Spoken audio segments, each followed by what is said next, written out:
Jarang publik tahu jantung pertahanan Indonesia terancam dilewati kapal perang dan kapal selam negara asing. Indonesia mesti memperhatikan perkembangan pertahanan negara lain di kawasan Asia Tenggara, apalagi kepemilikan kapal selam nuklir Australia. Australia bahkan menjadi markas terpadu kapal perang serta kapal selam Inggris dan AS yang menghadap langsung ke Indonesia. Pesisir utara Australia yang berdekatan dengan Indonesia menjadi tempat berkumpulnya kapal perang dan kapal selam negara sekutu.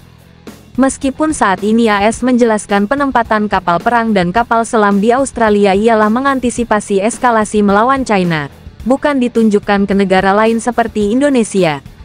Tetapi kapal perang dan kapal selam masing-masing pihak baik China maupun AS punya hak bebas melintas di alur laut Kepulauan Indonesia (ALKI). Selama bukan berperang atau mengancam keselamatan bangsa Indonesia, kapal perang negara lain boleh saja melintas di ALKI. Dari Indonesia, AS dan China bisa memproyeksikan kekuatan tempurnya ke segala arah di Indo-Pasifik, Samudra Hindia, Laut Filipina hingga Guam. AS dan China melihat Indonesia sebagai tumpuan penting ambisinya menguasai Indo-Pasifik. Tapi Indonesia tetap pada pendiriannya yakni netral. Meski AS saat ini terus memepet berusaha memasukkan Indonesia ke kantong sekutunya untuk sama-sama melawan klaim Nine Dash Line China. Presiden Widodo menyambut baik dukungan AS terhadap sentralitas ASEAN dan pandangan ASEAN mengenai Indo-Pasifik. Kedua pemimpin tersebut menggarisbawahi dukungan mereka yang teguh terhadap kebebasan navigasi dan penerbangan di atas Laut Cina Selatan dan penghormatan terhadap kedaulatan dan hak kedaulatan serta yurisdiksi negara-negara pantai atas zona ekonomi eksklusif dan landas kontinen mereka sesuai dengan hukum laut internasional UNCLOS. Jelas Kedutaan Besar AS di Indonesia. China pun juga demikian. Mereka tak ingin Indonesia terjun bebas ke pangkuan AS. China berusaha merebut atensi Indonesia dengan kerjasama teknologi, industri dan mineral yang saling menguntungkan. Hanya pemerintah China yang mau menerima syarat dan prasyarat hilirisasi Indonesia. Tapi tetap saja kedua negara menggunakan ALKI sebagai jalan utama mengirim kapal perangnya.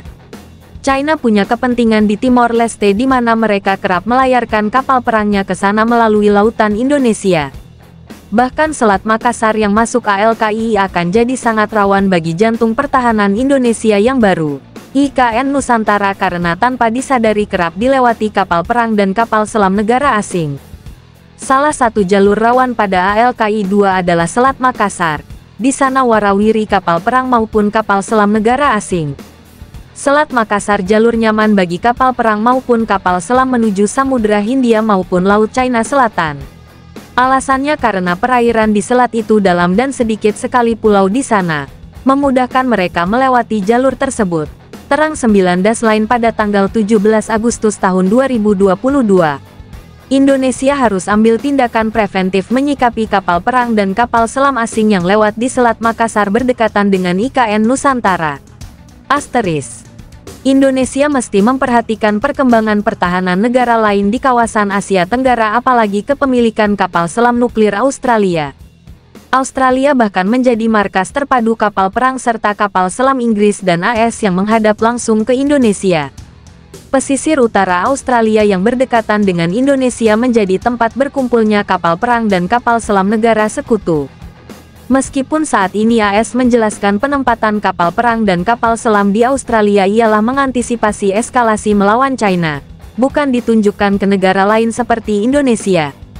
Tetapi kapal perang dan kapal selam masing-masing pihak baik China maupun AS punya hak bebas melintas di alur laut Kepulauan Indonesia (ALKI). Selama bukan berperang atau mengancam keselamatan bangsa Indonesia, kapal perang negara lain boleh saja melintas di ALKI. Dari Indonesia, AS dan China bisa memproyeksikan kekuatan tempurnya ke segala arah di Indo-Pasifik, Samudra Hindia, Laut Filipina hingga Guam. AS dan China melihat Indonesia sebagai tumpuan penting ambisinya menguasai Indo-Pasifik. Tapi Indonesia tetap pada pendiriannya yakni netral. Meski AS saat ini terus memepet berusaha memasukkan Indonesia ke kantong sekutunya untuk sama-sama melawan klaim Nine Dash Line China. Presiden Widodo menyambut baik dukungan AS terhadap sentralitas ASEAN dan pandangan ASEAN mengenai Indo-Pasifik.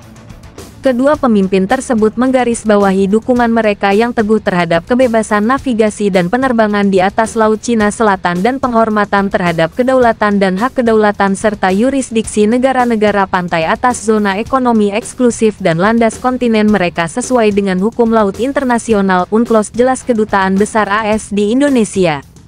China pun juga demikian. Mereka tak ingin Indonesia terjun bebas ke pangkuan AS. China berusaha merebut atensi Indonesia dengan kerjasama teknologi, industri dan mineral yang saling menguntungkan. Hanya pemerintah China yang mau menerima syarat dan prasyarat hilirisasi Indonesia. Tapi tetap saja kedua negara menggunakan ALKI sebagai jalan utama mengirim kapal perangnya. China punya kepentingan di Timor Leste di mana mereka kerap melayarkan kapal perangnya ke sana melalui lautan Indonesia. Bahkan Selat Makassar yang masuk ALKI akan jadi sangat rawan bagi jantung pertahanan Indonesia yang baru, IKN Nusantara, karena tanpa disadari kerap dilewati kapal perang dan kapal selam negara asing. Salah satu jalur rawan pada ALKI 2 adalah Selat Makassar. Di sana warawiri kapal perang maupun kapal selam negara asing. Selat Makassar jalur nyaman bagi kapal perang maupun kapal selam menuju Samudra Hindia maupun Laut China Selatan. Alasannya karena perairan di selat itu dalam dan sedikit sekali pulau di sana, memudahkan mereka melewati jalur tersebut. Terang 9 lain pada tanggal 17 Agustus tahun 2022. Indonesia harus ambil tindakan preventif menyikapi kapal perang dan kapal selam asing yang lewat di Selat Makassar berdekatan dengan IKN Nusantara. Asteris.